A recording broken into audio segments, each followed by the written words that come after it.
Kurt Vonnegut's Cat's Cradle. There are these quotes in I think every one of these books. I paid $12 for this in Australia.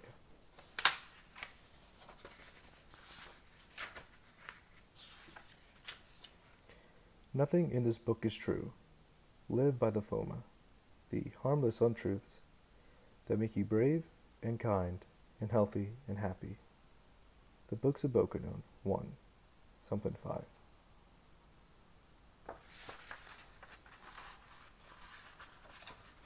There are many contents within this book. Many, many contents. Look at that. Cat's Cradle. The day the world ended. Call me Jonah. My parents did, or nearly did. They called me John. Jonah, John. If I'd been a Sam, I would have been a Jonah still. Not because I've been unlucky for others, but because somebody or something has compelled me to be certain places at certain times. Without fail, conveyances and motives, both conventional and bizarre, had been provided, and, according to plan, at each appointed second, at each appointed place, this Jonah was there. Listen. When I was a younger man, 2 wives ago, 250,000 cigarettes ago, 3,000 quarts of booze ago. When I was a much younger man, I began to collect material for a book to be called The Day the World Ended. The book was to be factual. The book was to be an account of what happened, the book was to be an account of what important Americans had done on the day when the first atomic bomb was dropped in Hiroshima, Japan. It was to be a Christian book. I was Christian then.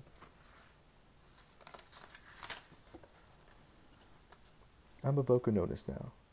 I would have been a Bokononist then, if there had been anyone to teach me the bittersweet lies of Bokonon. But Bokononism was unknown beyond the gravel beaches and coral knives that ringed this little island in the Caribbean Sea, the Republic of San Lorenzo. We Bokononists believe that humanity is organized into teams that will do God's will without ever discovering what they are doing.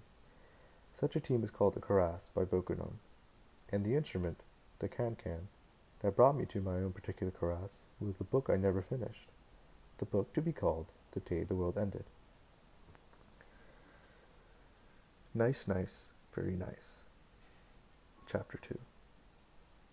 If you find your life tangled up with somebody else's life for no very logical reasons, writes Bokonon, that person may be a member of your Karas.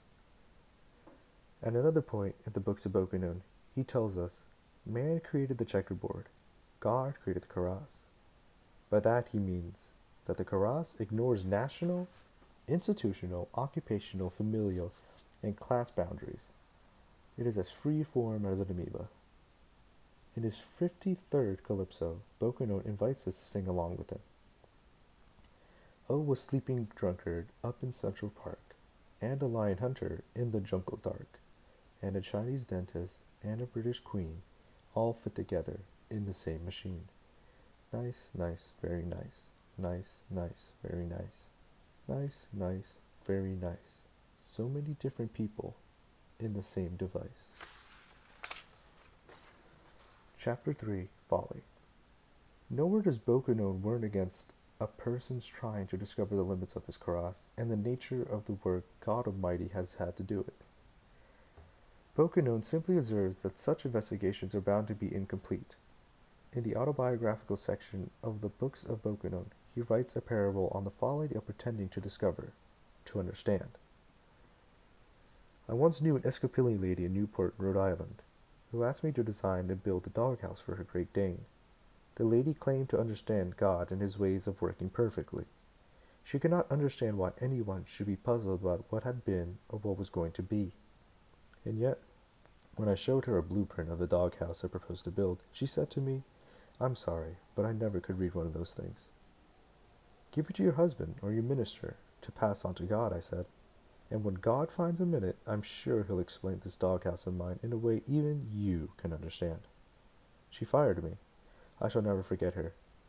She believed that God liked people in sailboats much better than he liked people in motorboats. She could not bear to look at a worm. When she saw a worm, she screamed. She was a fool, and so am I, and so is anyone who thinks he sees what God is doing, writes Bokenno. Chapter 4. A tentative tangling of tendrils. Be that as it may, I intend in this book to include as many members of my karass as possible, and I mean to examine all strong hints as to what on earth we, collectively, have been up to. I do not intend this book to be a tract on behalf of Bokennonism. I should like to offer a Bokennonist warning about it, however. The first sentence in the Book of Bokennon is this: all the true things I'm going to tell you are shameless lies. My Bokennonist warning is this: anyone unable to understand how a useful religion can be founded on lies will not understand this book either. So be it. About my karass, then. It surely includes the 3 children of Dr. Felix Honecker, one of the so-called fathers of the first atomic bomb. Dr. Honecker himself was no doubt a member of my karass. Though he was dead before my Sanukas, the tendrils of my life began to tangle with those of his children. The first of his hairs to be touched by my Sanukas was Newton Honecker, the youngest of his 3 children, the youngest of his 2 sons. I learned from the publication of my fraternity, the Delta Upsilon Quarterly, that Newton Honecker, son of the Nobel Prize physicist Felix Honecker, had been pledged by my chapter, the Cornell chapter. So I wrote this letter to Newt. Dear Mr. Honecker, or should I say, dear brother Honecker, I am a Cornell DU, now making my living as a freelance writer. I am gathering material for a book relating to the first atomic bomb. Its contents will be limited to the events that took place on August 6, 1945, the day the bomb was dropped in Hiroshima.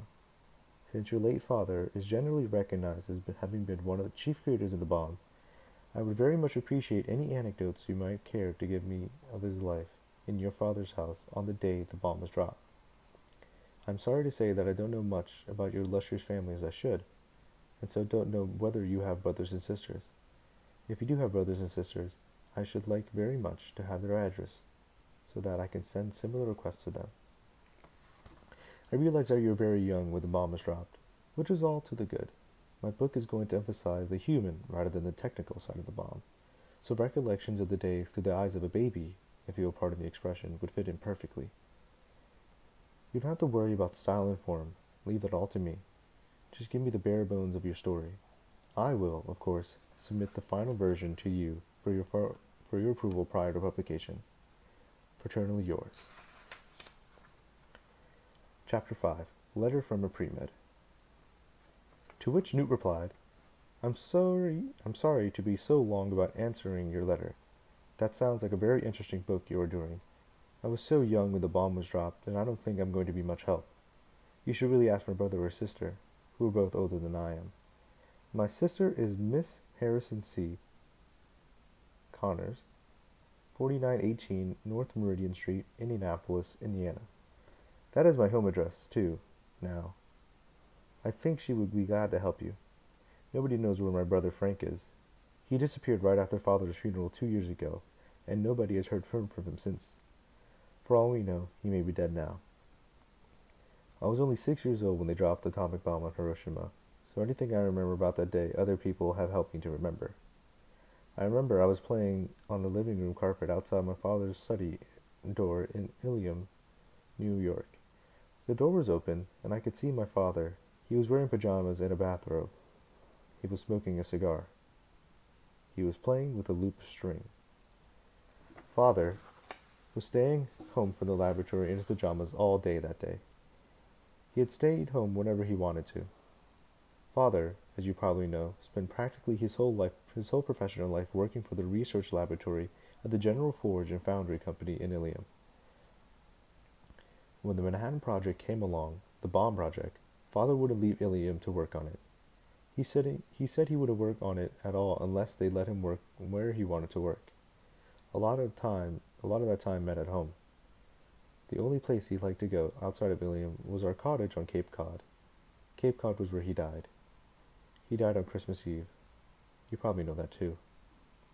Anyway, I was playing on the carpet outside his study on the day of the bomb.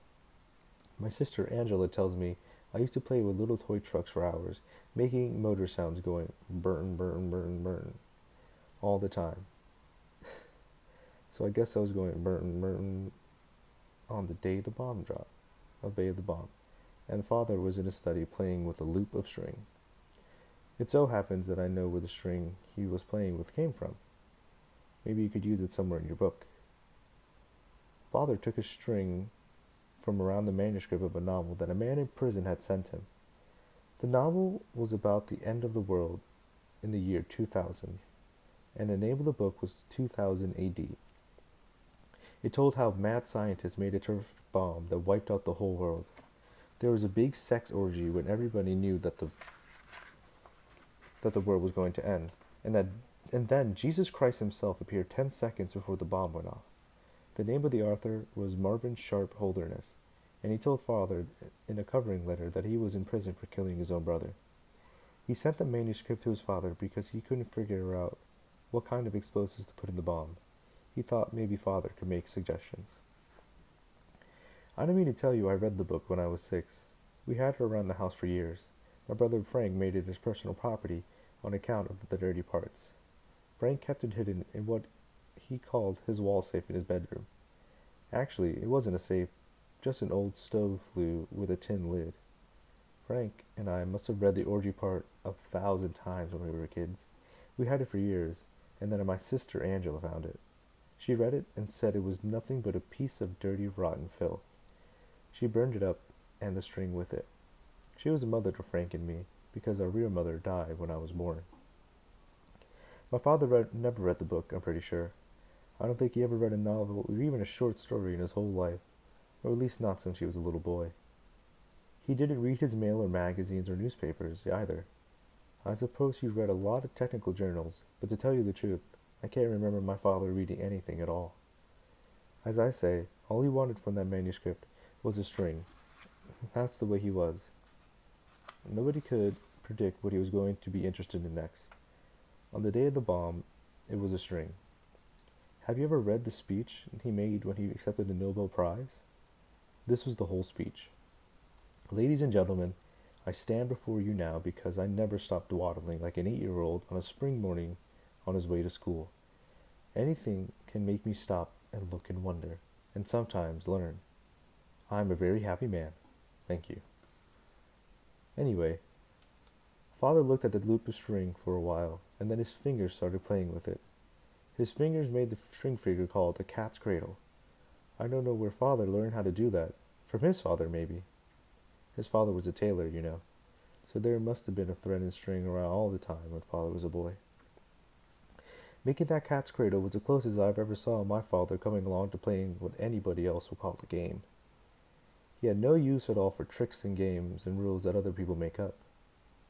In the scrapbook my sister Angela used to keep up, there was a clip from the Time magazine where somebody asked father what games he played for relaxation, and he said, Why should I bother with made-up games when there are so many real ones going on? He must have surprised himself when he made a cat's cradle out of the string. Maybe it reminded him of his childhood. He all of a sudden came out of his study and did something he'd never done before. He tried to play with me. Not only had he never played with me before, but he hardly ever even spoke to me. But he went down on his knees on the carpet next to me and showed me his teeth. He waved a tangle of string in my face. See? See? See? He asked. Cat's cradle. See the cat's cradle? See where the nice pussy cat sleeps? Meow, meow. His pores looked as big as craters on the moon. His ears and nostrils were stuffed with hair. Cigar made him smell of the mouth of hell. So close up, my father was the ugliest thing I'd ever seen. I dream about it all the time. And then he sang, Rock-a-bye, catsie, in the treetop, he sang. When the wind blows, the cradle will rock. If the bough brays, the cradle will fall. Down will come cradle, catsie and all. I burst into tears. I jumped up and ran out of the house as fast as I could go. I have to sign off here. It's after 2 in the morning. My roommate just woke up and complained about the noise from the typewriter. Chapter 6. Bug Fights. Newt resumed his letter the next morning. He resumed it as it follows. Next morning, here I go again. Fresh as a daisy about after 8 hours of sleep. The fraternity house is very quiet now. Everybody's in class but me. I'm a very privileged character. I don't have to go to class anymore. I was flunked out last week. I was a pre-med. They were right to flunk me out.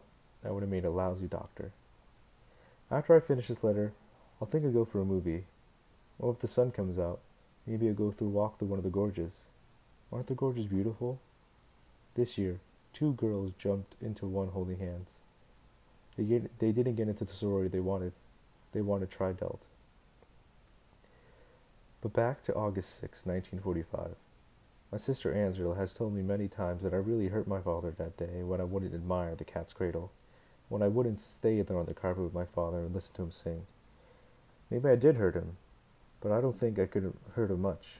He was one of the best protected human beings who ever lived. People couldn't get at him because he just wasn't interested in people.